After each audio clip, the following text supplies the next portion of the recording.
d'être avec vous ce midi. Je me présente en quelques mots et puis je vais surtout présenter Sébastien qui m'accompagne. Donc Pauline Tolila, moi je suis directrice commerciale grand compte chez United. Je vous dirai quelques mots après sur United. Et je suis ravie d'être accompagnée aujourd'hui par Sébastien Cotin, qui est responsable des solutions de financement chez Bouygues Telecom. Tout le monde m'entend toujours ou pas? Je vois des sourcils qui se froncent, c'est bon? Ok, super. Donc comme je le disais, on est ravis d'être avec vous aujourd'hui parce qu'on va vous présenter un beau projet qu'on a fait ensemble entre United et Bouygues Telecom. Un projet dont on est assez fiers sur le financement mobile.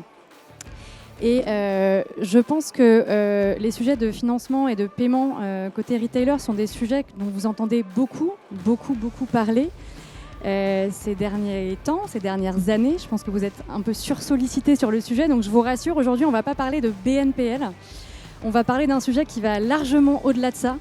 On va parler justement de comment financer des paniers en plutôt 10, 12 ou 24 fois. On va parler mobile bien sûr, mais ça va largement au-delà du mobile. Le sujet, c'est comment est-ce qu'on finance des paniers moyens qui sont relativement élevés, 200, 300 euros. Et ça va vraiment être ce sujet pour montrer comment finalement aujourd'hui on peut faire ça avec une UX qui est aussi fluide que l'UX du BNPL. Vous l'aurez compris, comment on peut le faire, c'est dans le titre, c'est l'open banking. Donc on va aussi se parler un petit peu d'open banking. Peut-être avant de commencer, qui parmi vous est familier avec la notion de DSP2 ?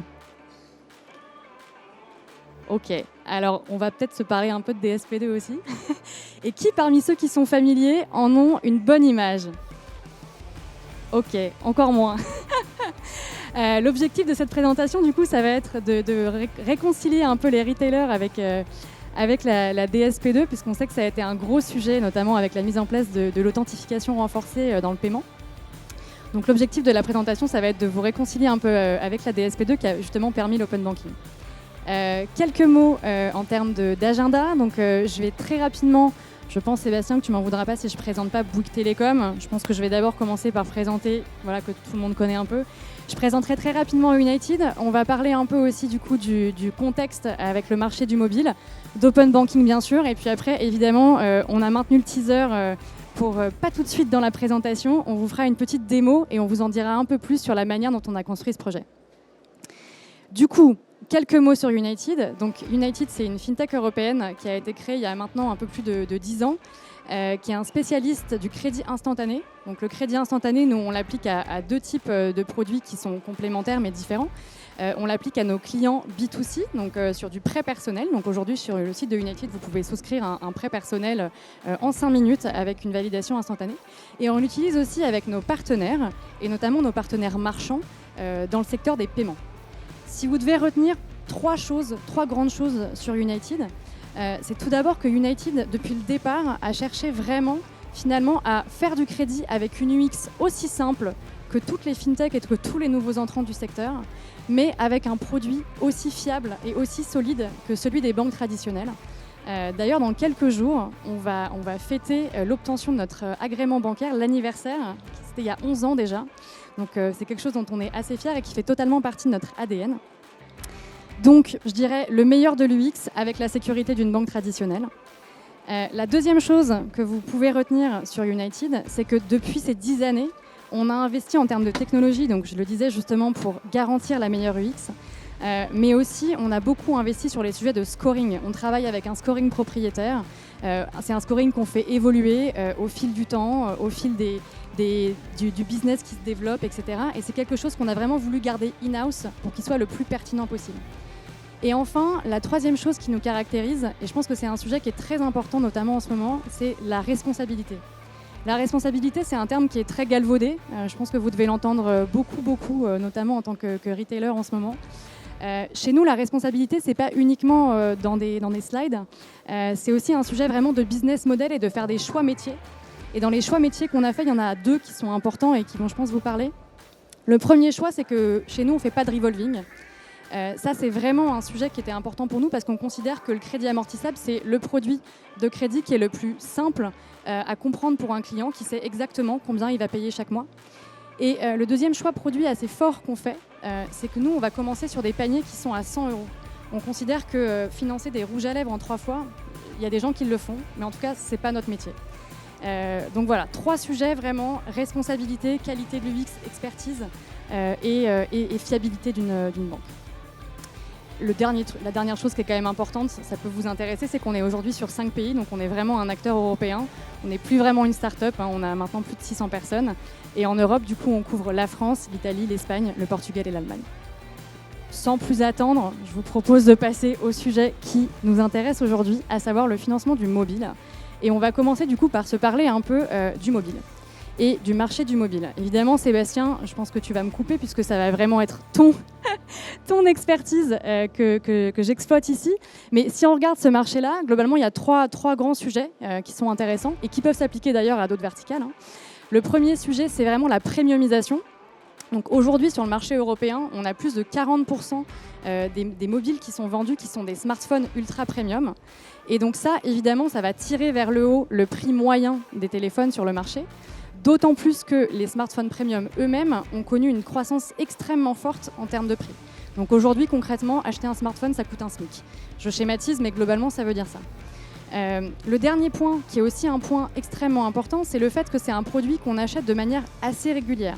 Alors ça a tendance à se ralentir un petit peu en ce moment, mais globalement, on n'est pas sur un achat important du type frigidaire, machine à laver ou électroménager général. On est vraiment sur un achat qui se renouvelle régulièrement. Et ça, du coup, ça a un impact important, notamment pour les opérateurs.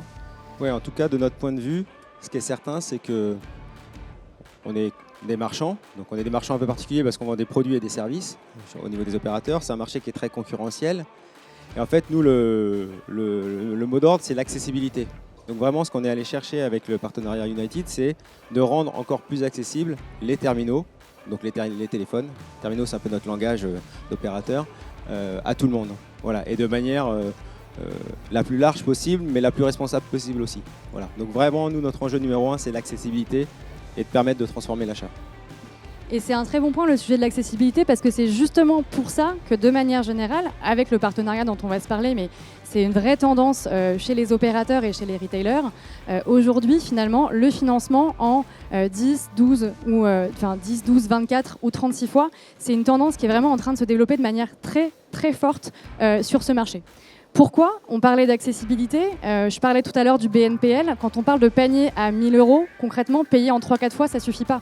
L'accessibilité, c'est vraiment avoir des paniers qui sont 10, 20, 30 € par mois. Là, on rend vraiment le téléphone accessible. L'autre sujet, c'est qu'en effet, ça se développe beaucoup parce qu'il y avait des acteurs qui avaient des modalités qui étaient plutôt in-house. Le fait de pouvoir s'appuyer sur un partenaire qui va maîtriser le produit, ce produit de financement, qui va être capable de vous accompagner, de vous expliquer quelle est la meilleure solution, qui va pouvoir être capable de gérer les sujets de risque, les sujets de fraude, c'est vraiment quelque chose de très important et de très intéressant qui sort la complexité et qui vous permet de vous focuser sur le secteur qui est cœur pour vous. L'autre point, et ça c'est vraiment le game changer dont on va se parler aujourd'hui, c'est que pourquoi c'était pas le cas avant ? C'était pas le cas avant parce qu'on n'avait pas les solutions aussi simples et rapides qu'on a aujourd'hui. Aujourd'hui, on va le voir dans la démonstration, mais globalement, c'est une opération qui dure vraiment quelques minutes, qui est totalement intégrée au parcours d'achat, et c'est ça vraiment qui fait sa force. On va expliquer évidemment pourquoi avec l'open banking, maintenant, ça dure quelques minutes, mais c'est globalement ça dont on se rend compte. Ce qui est intéressant aussi, je pense, par rapport à vous, côté retailer, pour vos clients, c'est vraiment que globalement, c'est des achats qui n'auraient pas été faits sans solution. Donc nous, c'est des études qu'on a pu mener. Les gens qui utilisent les solutions de paiement étalé, dans 35% des cas, nous disent on n'aurait pas acheté, on n'aurait pas réalisé cet achat sans ça. Et ce qui est intéressant, je disais qu'on allait au-delà du BNPL, c'est que pour les hauts paniers, on a 75% des gens qui nous disent moi, je voudrais le faire en plus que 3-4 fois. Et donc, c'est vraiment une tendance qui est en train de s'inscrire dans la durée, et notamment pour les achats importants. Dernier point aussi qui peut vous intéresser, on vous parle souvent de transformation, de conversion, etc. Ce qui est intéressant avec les petites mensualités, c'est que ça, certes, quand on met une solution de financement en plus, bien sûr, ça va améliorer la conversion et la transformation. Mais en fait, dès le add to basket, on sait que les clients, quand ils voient des mensualités, quand ils voient des petits montants sur des achats chers, on va avoir un add to basket qui va croître. Donc en fait, cette solution, elle est intéressante au niveau du panier, mais elle est intéressante bien en amont du panier. Et ça, on le verra notamment dans la démo. Donc, j'aime beaucoup cette slide parce qu'elle est à la fois caricaturale et en même temps très vraie. Je pense que tu pourras nous en dire un peu plus, Sébastien, sur ton expérience sur le sujet. Mais c'est vrai que depuis 20 ans, on voit que le paiement s'est totalement transformé. Le financement, le paiement en plusieurs fois. Globalement, il y a 20 ans, c'était un petit corner au fond de la boutique où vous alliez, il fallait avoir apporté tous ces justificatifs. Si vous n'aviez pas tous vos justificatifs, ça faisait traîner le process, c'était long, etc. Bon, ça c'était il y a 20 ans, on est d'accord que ça fait quelques temps que ça n'existe plus. Plus récemment, on est passé plutôt sur des formulaires qui étaient en ligne, mais là c'était pareil, il fallait quand même former vos vendeurs, etc. Aujourd'hui, en 2022, globalement, c'est un parcours qui est à la fois omnicanal, c'est-à-dire qu'on va avoir notamment en boutique, et ça c'est je pense hyper intéressant, c'est que c'est pas un parcours qui est uniquement online, hein, c'est un parcours qui fonctionne en boutique. Vous allez avoir du répondant dans la boutique entre finalement le vendeur qui va initier l'acte et puis le client derrière qui récupère une partie du process sur son téléphone de manière totalement sécurisée et la vente qui retourne chez le vendeur. Un point peut-être aussi qu'on peut ajouter, les boutiques de type opérateur, en tout cas Bouygues Télécom, c'est pas des grosses boutiques, hein. On n'est pas chez un Conforama, Castorama ou les Galeries Lafayette, on a des espaces cartes, des espaces financement. Donc nous, on doit être capable de faire dans une vente qui est déjà un peu complexe, hein, parce qu'on vend des produits qui sont complexes, les abonnements, etc., le box, la fibre, le mobile, etc. Donc nous, on doit avoir quelque chose de simple, d'efficace et de rapide, à la fois pour le vendeur, parce que le vendeur il doit intégrer ça dans son geste en boutique, et pour le client. Et en plus, il ne faut pas que ça soit intrusif, parce qu'on est sur une surface commerciale qui est très petite. Donc tout s'entend sur une surface de vente de type Bouygues Télécom. Donc voilà, on n'est pas à la FNAC, à l'espace carte de la FNAC. J'ai rien contre la FNAC, c'est pas ça mon sujet. Mais en tout cas, notre sujet, clairement, il y a 12 ans ou 20 ans, ça marchait pas. Il y a 10 ans non plus. Là, on peut le faire. Donc voilà, c'est l'objet du job qu'on a fait avec United. Et clairement, pour réaliser ça, ce qui a été un vrai game changer, je le disais tout à l'heure, c'est vraiment l'open banking. Alors, donc, l'open banking, on le disait, c'est quelque chose qui a été permis par la DSP2. Qu'est-ce que c'est en quelques mots? Parce que je pense que vous avez tous dû voir que c'est quelque chose qui se développe de plus en plus. C'est en fait le grand concept, c'est le fait que depuis la DSP2 et 2018, les banques sont dans l'obligation de partager les données qui sont sur les comptes bancaires de leurs clients, avec l'accord de leurs clients bien sûr, à des autres acteurs qui ne sont pas forcément des acteurs bancaires. C'est des acteurs du paiement, c'est des agrégateurs de comptes, etc. Ça a commencé d'ailleurs, le premier usage de l'open banking qu'on a tous connu, c'était finalement les applications d'agrégation bancaire. Et ça change les choses de manière fondamentale dans le crédit.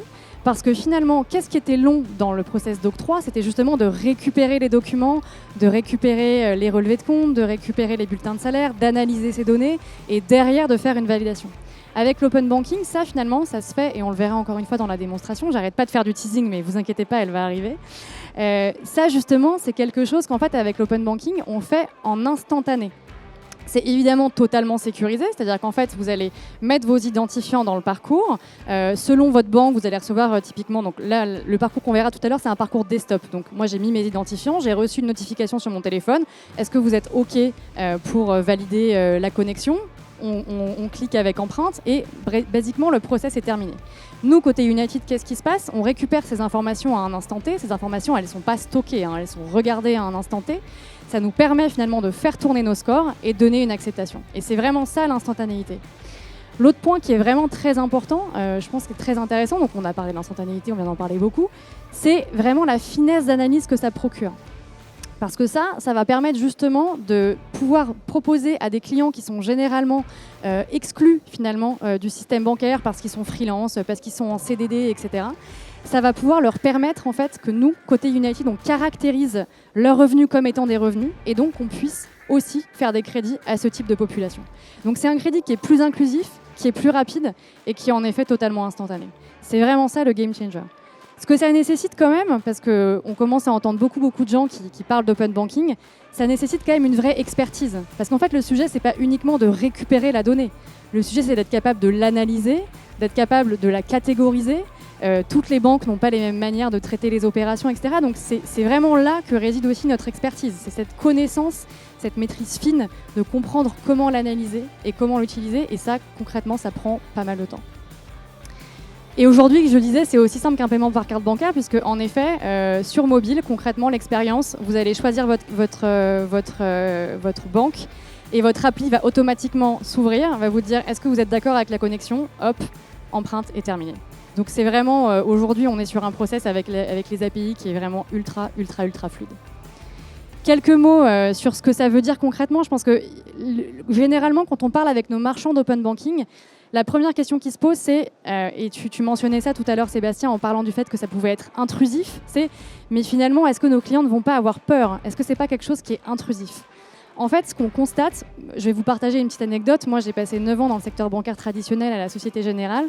Quand je suis arrivée chez United et qu'on m'a parlé de récupérer les informations sur les comptes des clients en un clic, j'étais pas hyper rassurée, pour être honnête. J'étais un peu dubitative. Ce qu'on constate, c'est qu'en fait, dans le cadre d'un parcours d'achat, dans les faits, les gens, ce qui les intéresse, c'est d'être capable de réaliser l'achat le plus vite possible avec le process le plus simple. À partir du moment où c'est bien fait et où c'est bien expliqué, et c'est notamment un point qui est important en point de vente, je pense, d'être capable de rassurer les clients, mais je pense que tu pourras nous partager aussi un peu les retours là-dessus. Dans les faits, globalement, il n'y a pas d'inquiétude des clients. On va dire que les marchands sont plus inquiets pour leurs clients que les clients eux-mêmes. Et ça, on le constate vraiment parce que dans les parcours qu'on a, où on propose à la fois cette solution, qui évidemment, on indique que c'est celle qui est la plus rapide, parce que c'est le cas. Dans les parcours où on propose à la fois des solutions avec et sans open banking, on a 70% des clients qui choisissent d'eux-mêmes l'open banking. Donc c'est plus du tout un sujet qui fait peur aux gens, c'est quelque chose qui est de plus en plus intégré et compris. Ça, c'est le premier point. Le deuxième point qui est évidemment fondamental, c'est le sujet de transformation. Et ça, c'est évidemment un point qui est clé. Avec l'open banking, comme je disais, maintenant qu'on a récupéré toutes ces données et que ça nous a vraiment permis d'affiner nos scorings et de continuer à affiner nos scorings, on a des taux d'acceptation qui sont 60% supérieurs sur les populations qui choisissent ce parcours versus sur les populations qui ne les choisissent pas.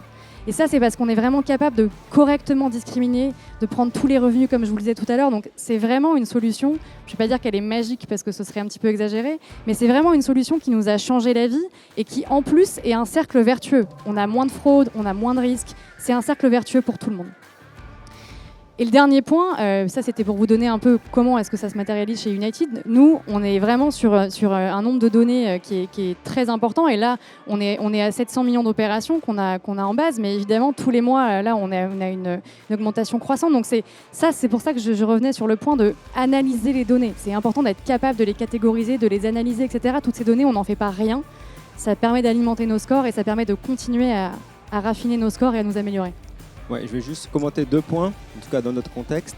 Sur l'aspect client, est-ce que le client il a peur de l'open banking? Pas vraiment, parce qu'en fait il est en relation de confiance aussi avec le marchand. Il y a quelques années, pour les plus anciens qui ont des cheveux gris, quand on allait dans un espace carte pour faire un financement et qu'il fallait le RIB du client, le client il allait se connecter sur le PC du conseiller avec ses identifiants bancaires, imprimer le RIB pour faire sa souscription crédit. Donc là c'est beaucoup moins risqué entre guillemets que de se connecter à sa banque, etc. Donc il n'y a pas de frein. Les clients, s'ils ont une appétence pour le produit et l'achat, et qu'on leur explique pourquoi, et la motivation de partager la donnée, ils vont le faire. Voilà. Et puis le taux d'acceptation, ça c'est générique United. Hein. C'est forcément pas un chiffre Bouygues Télécom. Voilà. Alors, peut-être du coup pour passer à la suite, je vous disais justement que nous on était des experts sur le sujet, juste en 3 mots, et après je vous promets qu'on passe à la démo. Nous, quand je vous dis qu'on croit beaucoup à l'open banking, c'est pas juste on y croit, c'est globalement aujourd'hui, c'est une part extrêmement importante et sine qua non de notre business. Et on l'utilise sur nos 3 produits. Donc nos 3 produits, je vous en ai parlé tout à l'heure, c'est à la fois le prêt personnel. Donc aujourd'hui, si vous faites un crédit sur le site de United Credit, vous aurez l'accès à l'open banking. C'est sur la partie paiement et on va voir un exemple très, très clair avec ce qu'on a fait avec Bouygues Télécom. Et c'est aussi le coaching budgétaire parce qu'on s'est rendu compte que finalement, toutes ces données qu'on récupérait sur nos clients, c'était des données qui étaient extrêmement précieuses également pour eux. Et donc c'était vraiment important aussi, toujours sur ce sujet de responsabilité, d'accompagner les gens dans leur manière de gérer leur argent. C'était vraiment un usage qui était extrêmement intéressant. Donc l'open banking, c'est une réalité. Aujourd'hui, c'est vraiment extrêmement bien implanté dans les usages. Il ne faut pas en avoir peur et c'est un outil qui est extrêmement, extrêmement puissant. Sans plus attendre, passons au sujet sur nos fameux retours d'expérience. Je vais dire quelques mots, mais après, Sébastien, je vais surtout te laisser parler. Déjà, pour vous dire, donc, ce partenariat, il est live depuis fin 2021. On a commencé par une phase pilote qui est donc dans quelques boutiques qu'on a lancées en fin d'année 2021. On a étendu à toutes les boutiques en mars. Et depuis le Back to School, depuis le 29 août, c'est aussi disponible du coup sur le web. Donc ça a mis du temps, parce que c'était un projet extrêmement important. Peut-être que tu peux nous en dire un peu plus justement sur la genèse, Sébastien ? En fait, côté Bouygues Telecom, nous, on avait 2 enjeux. Le premier, c'est l'accessibilité, donc des terminaux qui sont de plus en plus chers. D'être capable de proposer un iPhone 13 à 19 € par mois, c'est quand même mieux que 499 plus 8 € par mois, qui était le montage habituel et classique dans les telcos. Et ça, c'est le premier enjeu, donc c'est l'accessibilité. Et ça, je pense que c'est assez commun à tout marchand. Et le deuxième, qui est très spécifique, en tout cas dans nos métiers, c'est la simplicité des parcours et l'intégration des parcours de crédit à nos parcours de vente, pour pas qu'ils s'opposent et pour pas que la durée de traitement pour le vendeur, pour le client soit trop longue, parce qu'on n'a pas de temps, on doit enchaîner les ventes en boutique, on ne peut pas se permettre d'avoir la queue, ou pas trop en tout cas, même si c'est plutôt bon signe. Donc voilà, donc ça c'était les deux mots d'ordre, et qu'on puisse vraiment intégrer cet outil, cette solution dans notre stratégie commerciale, quoi, voilà. Donc je pense qu'on a conduit un RFP en 2020 et clairement sur un marché high-tech comme avec des terminaux qui se revendent bien sur le bon coin, etc. La gestion du risque et le pilotage de l'acceptation est un point clé. Et clairement, l'open banking, on était assez convaincus par le pitch à l'époque de United, parce qu'il fallait quand même croire dans le pitch. Et on pense vraiment que c'est la solution de demain, quoi, en tout cas. Voilà, déjà. Donc les deux mots d'ordre, c'est accessibilité, simplicité. Et peut-être quelques mots aussi sur pourquoi vous nous avez choisi, nous, à part l'open banking. Est-ce que c'était le seul sujet? Il y avait d'autres points qui... Non, c'est vrai, j'ai pas bien refait mon brief, mais en gros, blague à part. Non, on voulait un partenaire qui puisse nous accompagner sur la durée, qui soit à l'écoute de nos besoins et vraiment de nos enjeux de distributeurs, en tout cas de telco, et qui s'adapte à nous plutôt que l'inverse. Voilà, si je devais résumer. Donc on a trouvé dans United, en tout cas par rapport aux propositions qu'on avait, la meilleure adéquation sur ce plan-là. Une expérience aussi sur le marché des produits électroniques, avec ce que vous faisiez par ailleurs sur d'autres lignes de marché. Et puis le fait que vous ayez des expériences internationales, même si nous on est franco-français, c'était rassurant sur votre capacité à suivre des grosses boîtes, parce qu'on est quand même une société assez importante. Ce que Sébastien ne souhaite pas citer, c'est évidemment Microsoft et notre partenariat également avec les Apple Premium Resellers. Merci Sébastien de m'avoir donné l'occasion de parler de ça. Mais en effet, oui. Non, je pense que c'est ce qui a convaincu. C'est vraiment l'approche innovation. On a senti dans les échanges, dans la proposition qu'on avait, que ça pouvait le coller avec nos parcours. On n'était pas sûr. Enfin, franchement, c'est toujours un pari quand on démarre. Et puis le fait que vous puissiez nous accompagner sur le long terme, quoi.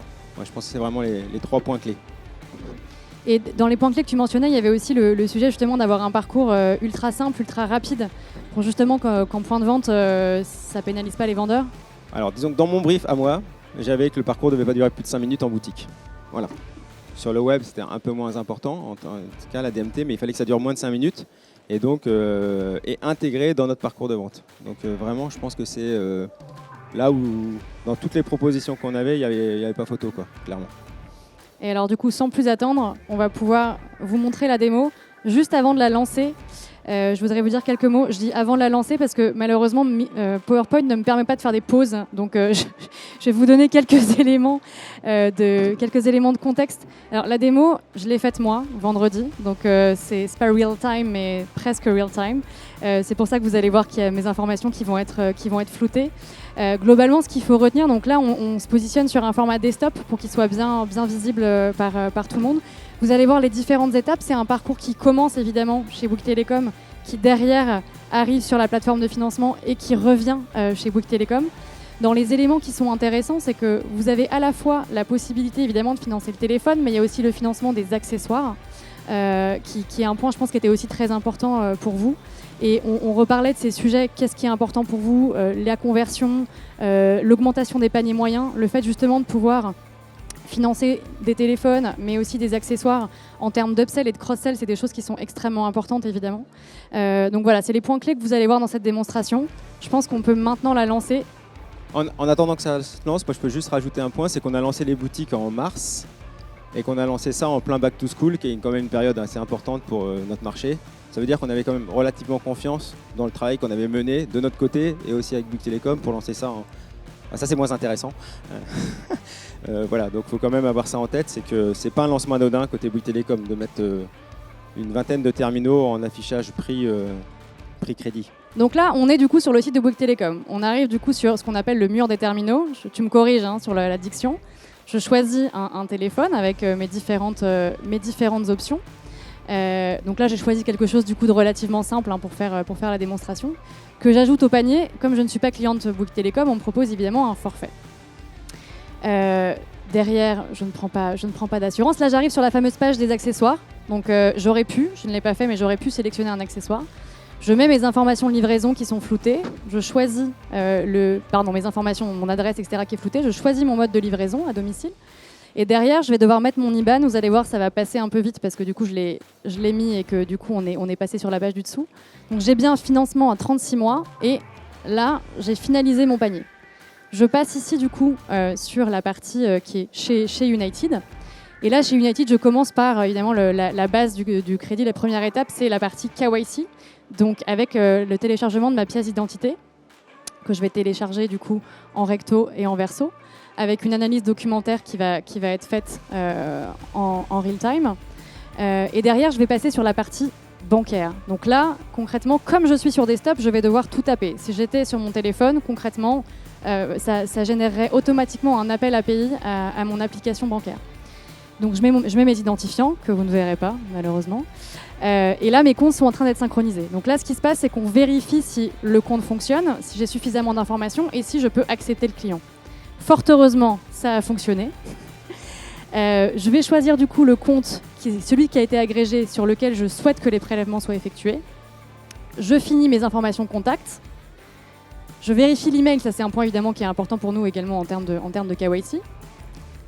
Et derrière, je vais pouvoir passer à une partie qui est assez intéressante aussi, qui est finalement le fait qu'il y a plusieurs offres qui vont être disponibles et qui vont m'être proposées. Ces offres, ça va être des maturités en mois, et ça va être aussi le fait de pouvoir prendre des one-off, donc de moduler finalement mon offre. Moi, j'ai choisi finalement de rester sur de prendre du 24 mois plutôt que du 36, par exemple. Une fois que j'ai choisi ça, je vais pouvoir tout simplement signer mon contrat, puisque c'est évidemment un financement, que je vais pouvoir signer en ligne. Ça arrive juste ici, avec 3 clics qui sont tout simplement des opt-in assez classiques qui permettent de dire que j'ai bien mis toutes les informations nécessaires. Je vais signer via un code reçu par SMS mon contrat, ce qui est quand même assez simple. Et concrètement, à ce moment-là, c'est terminé. À partir de là, je vais être redirigée du coup sur le site. Donc mon financement est accepté. Je vais être redirigée sur le site de Bouygues Télécom.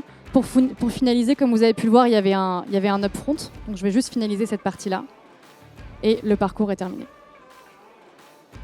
Donc vous l'avez vu, je pense, parcours il y a une grande fluidité entre le passage de la page de Bouygues Télécom et notre passage à nous, mais en même temps qui permet de comprendre qu'on rentre dans un autre process. On a récupéré un maximum d'informations aussi que moi j'avais mises du coup quand j'ai acheté mon forfait.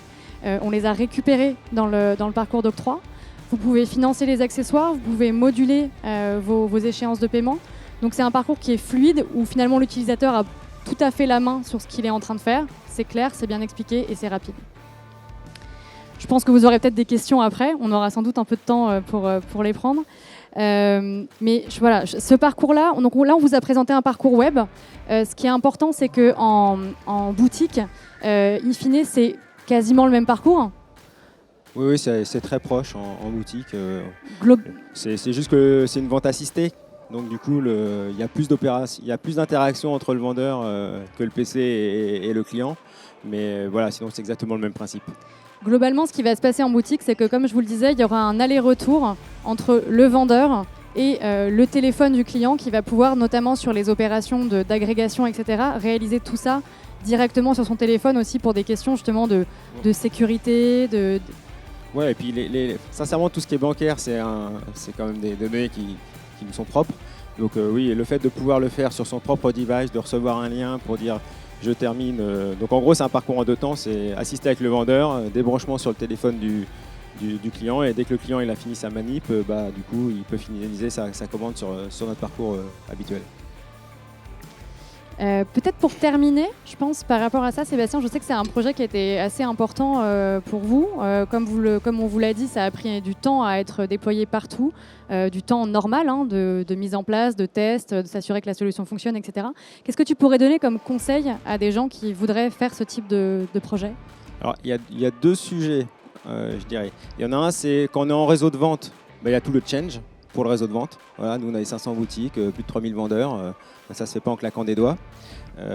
Donc ça, il faut l'anticiper. Mais c'est juste de l'anticipation. Et si on regarde à ce qu'on faisait dans le financement il y a 15-20 ans, tout ce qui est module de formation, etc., c'est beaucoup plus light puisque c'est beaucoup plus intégré, c'est beaucoup plus guidé. On ne l'a pas dit, mais l'open banking est aussi moins intrusif que des formulaires où on dit combien tu gagnes, enfin combien vous gagnez, vous êtes en tel type d'emploi, etc., qui sont quand même aussi des questions intrusives.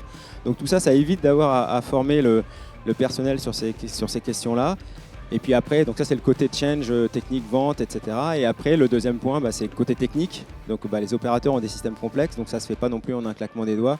Je pense que pour des sites marchands qui font plus du retail, c'est-à-dire qu'ils ne vendent pas de services mais juste des produits, je pense que c'est sûrement plus facile à intégrer de leur côté, parce que du coup, il y a toute une bibliothèque côté United. Donc non, il y a eu un gros boulot de notre côté pour intégrer ça de manière fluide, mais ça s'est fait de manière fluide, quoi. Voilà. Et peut-être, Sébastien, un dernier mot sur l'open banking. Je sais que ça avait posé pas mal de questions chez vous. Vous étiez intéressé, mais intrigué.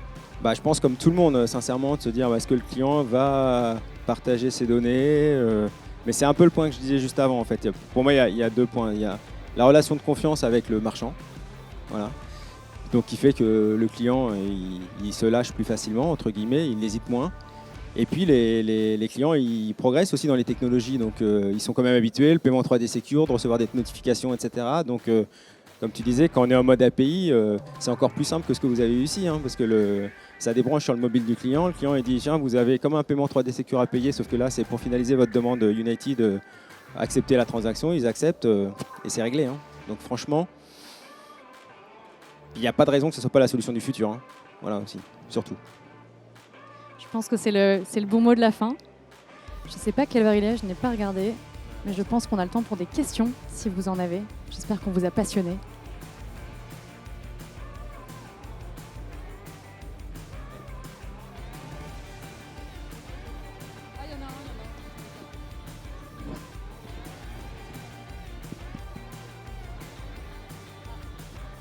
Un, deux.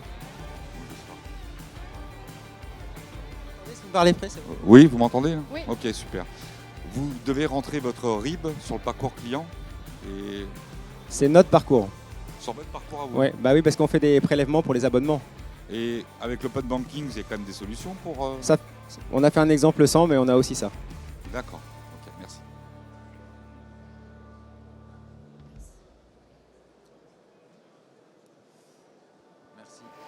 Merci, c'était très intéressant. Oui, j'avais une question. Je voulais savoir pourquoi est-ce que vous avez choisi United et pas Alma, Pledge, Cofidis, Floabank, 1 euro. Il y en a 50. Je voulais savoir du coup quel était côté Bouygues un petit peu l'élément différenciant qui a fait que vous avez préféré partir avec United versus un autre. Alors, je ne vais pas tout dévoiler forcément, parce que c'est quand même assez hautement confidentiel tout ça. Par rapport à l'exposé qui est ici, en plus de tout ce que j'ai déjà dit, moi, ma vision, ça n'engage que moi, c'est qu'United avait un temps d'avance et a un temps d'avance sur cette technologie. Voilà. Ok, d'accord. J'ai une autre question. L'unité de crédit, j'ai vu que c'était disponible à partir de 100 euros. Du coup, je trouve ça assez élevé. Est-ce que c'est un choix délibéré? Aujourd'hui, on arrive un petit peu dans une crise un petit peu, on va dire, structurelle. On arrive en récession d'inflation. Est-ce qu'il n'y a pas un peu quelque chose de... Je trouve pas ça très cohérent en fait, dans l'époque actuelle, de proposer un financement à partir de 100 euros, quand on voit que vous avez des concurrents qui, eux, le proposent à partir de 50, ou en fait ne mettent même pas forcément de minimum. Ouais. Alors c'est une très bonne question. Je pense que vous n'étiez pas là au début de la présentation peut-être. Parce que j'ai parlé de ça pour nous, c'est vraiment inhérent avec le sujet de responsabilité. C'est-à-dire qu'aujourd'hui, des gens qui vous disent que 100% de la population peut prendre un crédit, c'est faux. 100% de la population n'a pas les moyens de prendre un crédit et ce serait dangereux de fournir des facilités de crédit à 100% de la population. Si les sujets sont en train de bouger sur la partie réglementaire, c'est justement pour ça, parce qu'en fait, il y a eu une véritable explosion du BNPL. Et ça, c'est quelque chose qui n'est pas du tout tracé sur les sujets de surendettement, de protection des consommateurs. Et donc justement, c'est pour ça que nous, on considère que faire un crédit, c'est très simple aujourd'hui, mais ça reste un acte qui n'est pas anodin. Et donc on considère qu'on n'a pas envie d'aller financer en 20 fois des paniers à 50 €. C'est pas notre positionnement. Nous, on a envie de travailler avec des partenaires qui veulent aider leurs clients pour un achat qu'il est important de faire, de l'ameublement, de l'électronique, voire même d'autres types de sujets. Mais en tout cas, on veut pas vendre des rouges à lèvres à 30 € en 3 fois. Ça, c'est vraiment pas dans notre cible. Et je pense que c'est un point qui est, en termes de responsabilité, c'est vraiment justement un point qui est assez différenciant. Ok, ouais, c'est clair, c'est différenciant. Je voulais aussi savoir sur la méthode d'intégration. Est-ce qu'on est toujours obligé d'être redirigé sur une unité de crédit ou est-ce qu'on peut avoir une intégration directe et rester sur le site marchand? Alors, il y a pas mal de méthodes,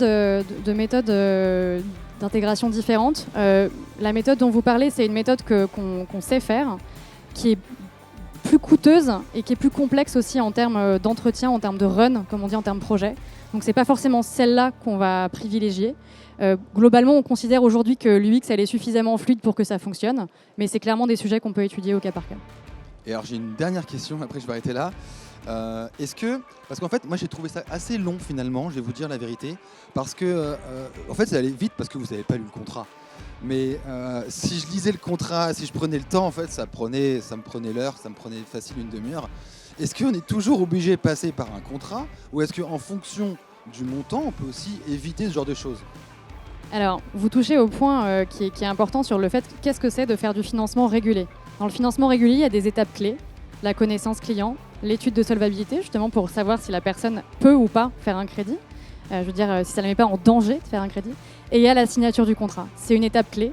Nous, on l'a fait, on considère qu'on le fait d'une manière qui est simple, c'est-à-dire que si vous avez envie d'aller lire tout le contrat, de prendre le temps de le faire, vous pouvez le faire. Si vous voulez aller rapidement regarder les éléments clés, le parcours est plus rapide, mais c'est une des étapes qui est clé dans le parcours. Ok, bah, très bien. Merci.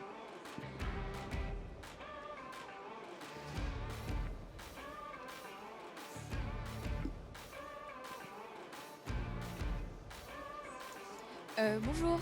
Alors, ma question se porte sur les tests que vous faites. Donc, quelle est votre stratégie de test au sein de United?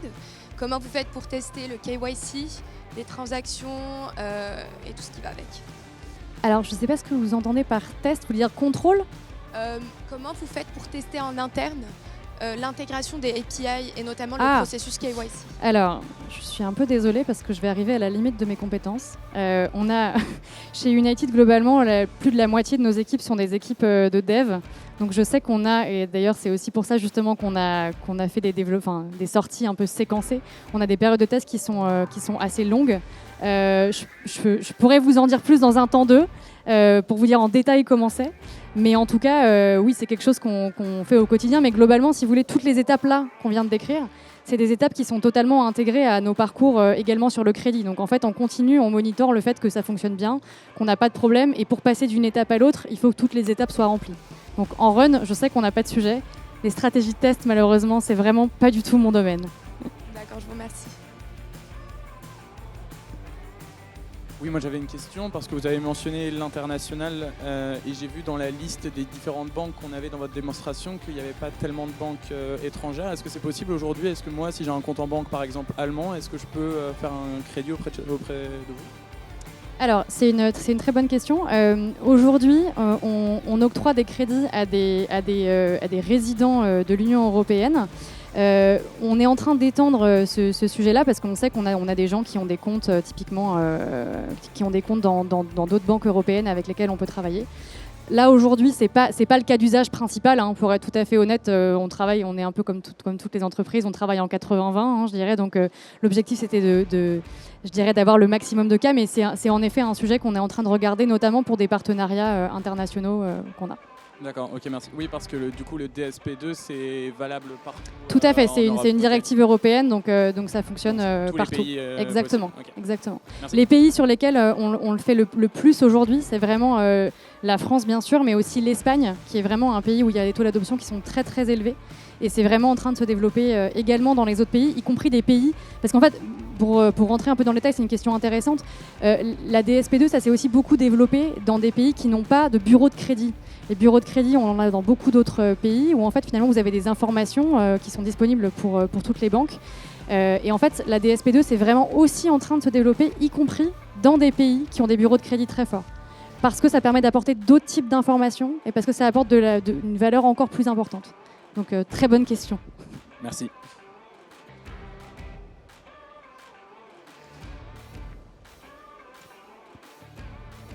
Bah, écoutez, un grand merci à tous et n'hésitez pas à venir nous voir si vous le souhaitez. On est sur le stand B71.